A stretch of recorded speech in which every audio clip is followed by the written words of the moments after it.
There are sounds in the wild that people understand instantly. Bird calls at dawn, wind through branches, small animals moving through leaves. Those sounds belong there. They feel normal.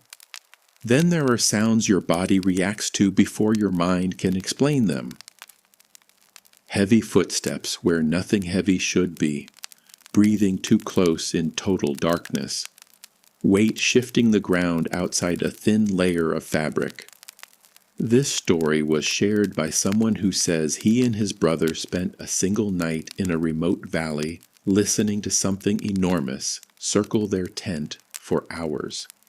Welcome to Tales Beyond the Flame. It happened during late autumn. He and his older brother had taken a 3-day trip into rough public land known for pigs, wild dogs, and steep creek country. They had camped there before. The place felt remote but manageable. Long ridge lines, deep gullies, scrub so dense in places it swallowed light even during the day. No mobile reception once you drop below the main track. No nearby towns. No quick help if something went wrong.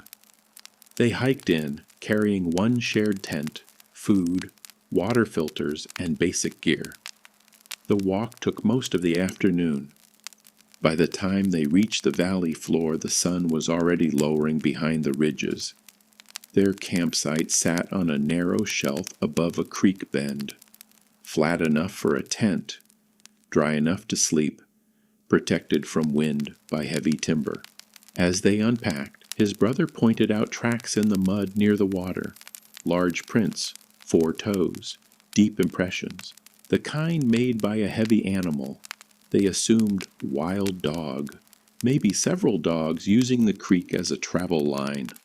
Nothing unusual.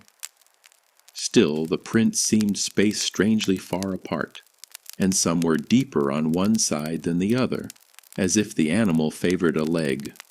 They joked about it and kept setting up. Before dark they gathered wood, cooked sausages in a pan, and listened to the valley settle. Birds quieted first, then insects. Then even the creek seemed softer somehow. As night came on, the temperature dropped fast. The kind of cold that arrives suddenly once sunlight leaves steep country. They banked the fire and got into the tent earlier than planned. For an hour they talked quietly. Old stories, work complaints, plans for the next day. Then both drifted off. He woke to a single sound, crunch, a footstep on gravel, close enough to feel impossible. He opened his eyes to darkness and held still. Another step came, slow, measured, right beside the tent wall. His brother whispered, "You awake?" He said yes. Neither moved. The footsteps continued around the back of the tent. Whatever made them had weight. Not the light tapping of possums, not the scamper of foxes. Each step pressed into the ground with force. Then it stopped beside their packs stored under a tarp outside.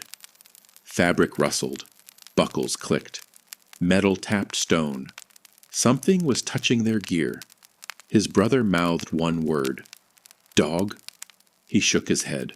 Too heavy, too deliberate. Then came a sound neither of them recognized.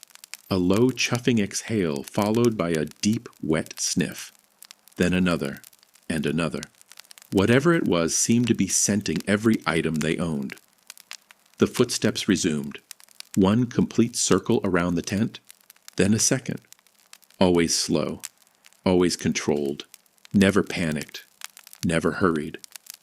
At one point, the tent wall pressed inward near his feet, not torn, not clawed, pushed, like something leaned part of its body weight against it. The pole flexed. The fabric touched his sleeping bag. Then the pressure eased. Neither brother spoke. Neither wanted the thing outside to know exactly where they were. Minutes passed. Then silence. Complete silence. No steps. No breathing.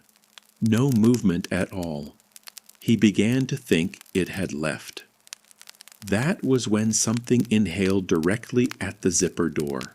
The zipper trembled softly with each breath. A faint, damp patch spread across the fabric. Whatever stood there was only inches away. Its head seemed level with where a tall person might stand crouched, but the body behind that outline looked wider, much wider. His brother slowly reached for the torch. Every small movement sounded huge inside the tent. They counted silently with their fingers. 1, 2, 3. The torch clicked on. The beam lit the tent wall from inside. For half a second they saw the shape through the fabric. Broad shoulders, neck low, head forward. Then it exploded away. Brush snapped. Heavy impacts pounded downhill through timber. The speed was the most frightening part. Something that large should not have moved that fast. They waited without speaking for several minutes. Then, far out in the valley, came a scream. Long, rising. Not human, not dog, not pig. The kind of sound that seems wrong because it doesn't match anything familiar. It cut off suddenly. No echo followed. Neither brother slept again. They stayed awake until the sky lightened. At dawn, they unzipped the tent carefully. Their campsite was wrecked. Both packs had been dragged several meters. Food torn open and scattered. A steel cooking pot crushed inward as if stepped on or bitten. The lid carried 4 deep gouges. Around the tent were tracks clearer than the night before. Large 4-toed prints. But the stride length made no sense. Some steps were spaced like a running dog. Others like something walking on hind legs, then dropping again. Near the zipper entrance, the soil was churned where it had stood for some time. They packed immediately. No breakfast, no coffee, no discussion, just leave. On the hike out, they noticed more signs. A deadfall branch across the track freshly moved aside, mud smeared chest high on one tree trunk, hair caught in bark. Coarse, dark, longer than dog hair.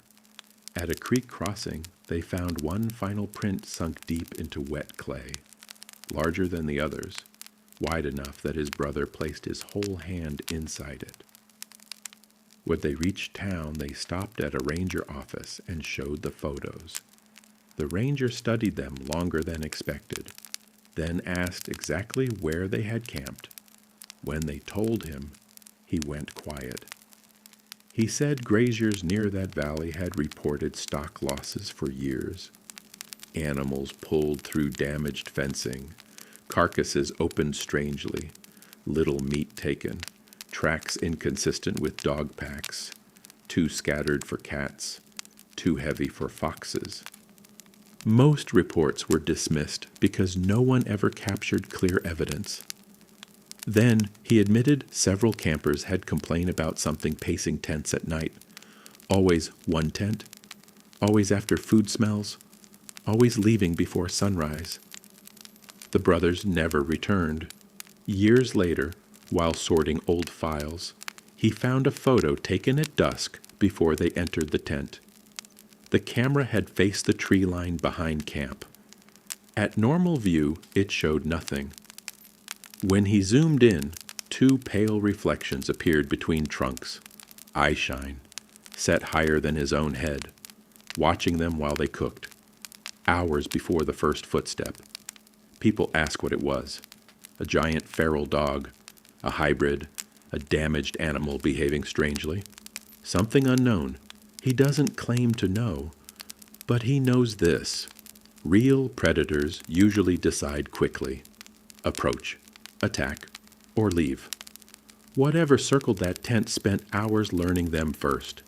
And if the torch had not flashed when it did, he believes it would have made a different decision.